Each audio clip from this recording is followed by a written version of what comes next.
Assalamualaikum warahmatullahi wabarakatuh. Ketemu lagi dengan Pak Mul di YouTube channel Mul Kardi. Hari ini kita berusaha akan membahas masalah bagaimana cara memilih bisnis yang tepat. Nah, sebelum kita memilih bisnis yang tepat, terlebih dulu kita pasti harus lebih tahu dulu apa itu yang dimaksud dengan bisnis. Nah, kebanyakan orang menganggap bisnis jual beli di pasar itu dianggap bisnis, padahal bukan, itu hanya jual beli biasa. Yang bisnis itu, itu adalah suatu usaha yang kita lakukan beberapa kali. Kita akan mendapatkan hasilnya nanti, walaupun kita tidak ada di situ. Nah, seperti itu. Jadi walaupun kita tidak ada di situ, kita ada hasil di situ. Terus bisnis. Nah, itu artinya bisnis. Nah, sekarang kita lihat bagaimana mencari bisnis. Apakah kebanyakan orang memilih bisnis itu dengan modal yang besar. Mereka beranggapan modal besar akan menguntungkan lebih besar, padahal tidak selalu. Artinya apa? Modal besar yang paling besar itu pasti adalah risikonya besar dan untungnya belum tentu besar. Jadi artinya hari ini kita bisnis, satu, wajib ada modal. Modalnya itu harus kecil.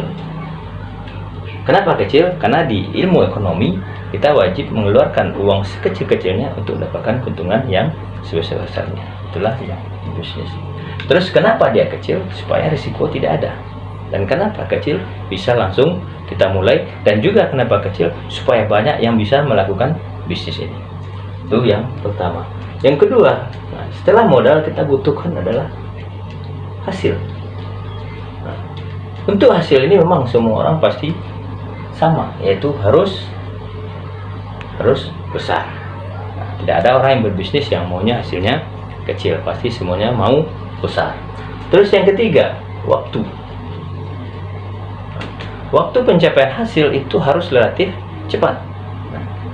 Kenapa? Karena ini lari nanti ke psiko. Tidak ada hasil, nanti akhirnya jadi malas dan ujungnya gagal.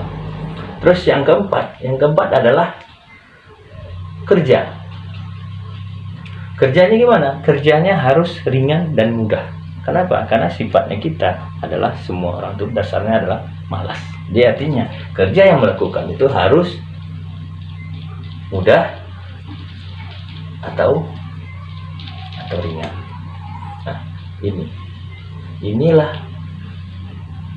pekerjaan atau bisnis yang diinginkan semua orang. Dan ini rata-rata tidak ada di dunia konvensional. Artinya kita cari di pasar pun itu nggak ketemu. Ini ketemu di mana? Ketemunya di bisnis yang ada sistem. Ada sistem yang mengatur. Nah, contoh bisnis yang bersistem kita lihat. Sistem yang kita lihat pertama contohnya seperti Gojek. Nah, Gojek ini adalah bisnis yang bersistem, artinya yang punyanya ada di mana, yang mengerjakan ada di mana. Nah, Gojek, kalau kita lihat Gojek itu dilihat di YouTube, itu lihat di Google, itu penghasilan yang punya Gojek sampai 1,7 triliun per tahun. Sedangkan yang punya tidak ngapa-ngapain. Yang mengerjakan siapa? Yang mengerjakan adalah tukang ojek di seluruh Indonesia. Nah, ini pertama. Yang kedua, kita lihat YouTuber sendirilah. YouTube. Nah, yang punyanya siapa? Yang subscribe-nya siapa? Yang kayanya siapa? Nah, kita lihat juga di Facebook.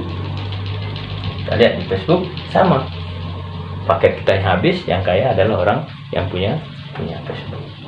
Ini. Jadi inilah bisnis yang bersistem. Nah, ini bisnis yang bersistem. Jadi, hilangkan mindset di kepala sekarang ini bahwa uang besar akan menguntungkan paling besar. Bukan. Artinya apa? Carilah bisnis saatnya sekarang uang kecil,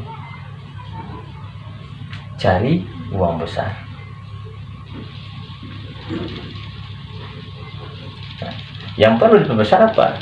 Belajar dan semangatnya. Di belajar dan semangatnya. Inilah yang harus kita perbesar. Jadi inilah cara kita memilih bisnis hari ini. di zaman sudah maju ini, inilah cara kita cari bisnis. Gak saatnya lagi kita bekerja dengan tenaga, kita bekerja pintar, bekerja cerdas untuk mendapatkan hasil dalam waktu relatif cepat. Sekian untuk hari ini. Assalamualaikum warahmatullahi wabarakatuh. Salam 5 miliar.